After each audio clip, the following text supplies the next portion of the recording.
Hi friends, আজ আমি ডিনারের জন্য বানাবো ডালিয়ার খিচুড়ি।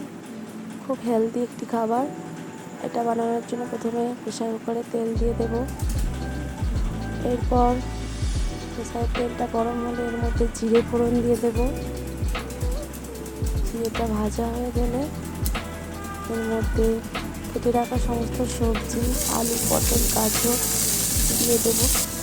দিয়ে চামচের সাহায্যে হালকা করে নেড়ে নেব। খুব ভাজা ভাজা হবে না। এরপর নাড়া হয়ে গেলে এই সবজিগুলোর মধ্যে অল্প একটু হলুদ দিয়ে দেব।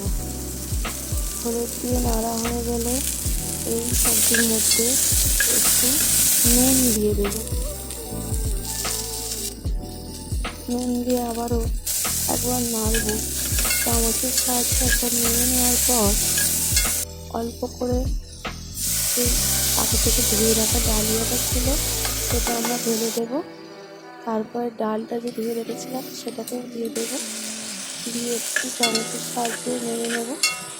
নাড়া হয়ে গেলে অল্প একটু জল দিয়ে দেব।